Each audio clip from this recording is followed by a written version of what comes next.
సంగారెడ్డి జిల్లా పటాన్చెరు నియోజకవర్గంలో అభివృద్ధి పనులకు శంకుస్థాపన చేశారు ఇన్ఛార్జ్ మంత్రి గడ్డం వివేక్ వెంకటస్వామి.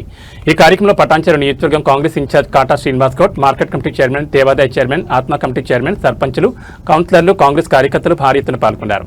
ఈ సందర్భంగా మంత్రి మాట్లాడుతూ నియోజకవర్గంలో ఎలాంటి అభివృద్ధి పనులకు ముందుండి చెప్తా నియోజకవర్గంలోని అభివృద్ధి పదంలో పెట్టడానికి సహకరిస్తానని అన్నారు. మంత్రి గారికి అలాగే వచ్చినటువంటి గెస్ట్ కూడా సన్మాన కార్యక్రమం ఉంటుంది.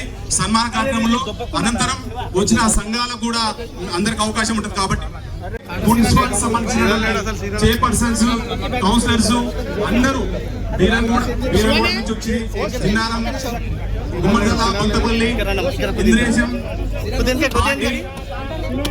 కొల్లూరు, అలాగే పాశమైలారం, నందిగమ్మ, రుద్రారం, లగడారం నుంచి మరి కాంగ్రెస్ పార్టీ సంబంధించినటువంటి కౌన్సిలర్స్ కూడా ఇచ్చేసిన వారు కూడా ప్రత్యేక ధన్యవాదాలు.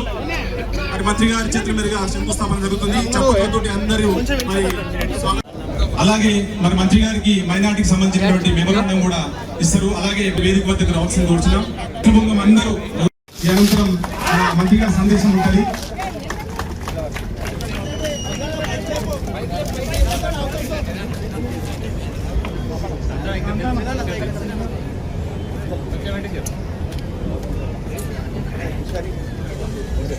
మా ఫ్యాక్టరీ కూడా ఇందిరాగాంధీ గారి కాన్స్టిట్యూన్సీలో పెట్టడం జరిగింది. సో మంచి స్టాచ్యూ పెడదాం అందరం కలిసి ఇందిరాగాంధీ. సో ఆ రోజులలో గరీబీ హటావో అని చెప్పి పేద ప్రజలకు అసైన్మెంట్ భూములు, ఇందిరమ్మ ఇల్లులు ఇవ్వడం జరిగింది.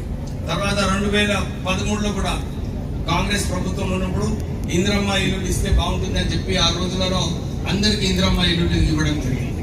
మళ్ళీ ఈసారి మేనిఫెస్టోలో పెట్టి రేవంత్ రెడ్డి గారు లేదు ఏది ఏమైనా కానీ ఈ ఇందిరమ్మ ఇల్లులు అన్ని చోట్ల కూడా మంచిగా కట్టాలని చెప్పి ఒక్కొక్క నియోజకవర్గంలో 3500 ఇందిరమ్మ ఇల్లులు శాంక్షన్ కావడం జరిగింది.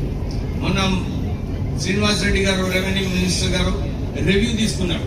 దీంట్లో ఏమేమి ఇష్యూస్ ఉన్నాయి, దీంట్లో ఏమేమి ఇబ్బందులు ఉన్నాయి, దీన్ని ఎట్లా సరిదిద్దాలని చెప్పి దాంట్లో కూడా చాలా మార్పులు తీసుకొచ్చి ప్రజలకు మేలు అయ్యేలాగా నిర్ణయాలు తీసుకోవడం జరిగింది.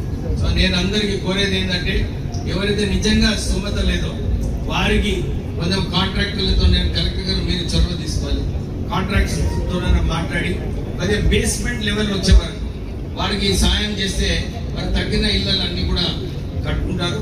కొద్దిగా దాంట్లో అవుట్ ఆఫ్ ద వే పోయి కొద్దిగా చొరవ తీసుకుంటే ఈ ఇందిరమ్మ ఇల్లులన్నీ కూడా పూర్తిగా కావచ్చు. చాలా చోట్ల కూడా, ఎందుకంటే నేను మొన్న సిద్దిపేట పోయి కొన్ని ఇందిరమ్మ ఇల్లులు అక్కడ గృహప్రవేశం చేయడం జరిగింది.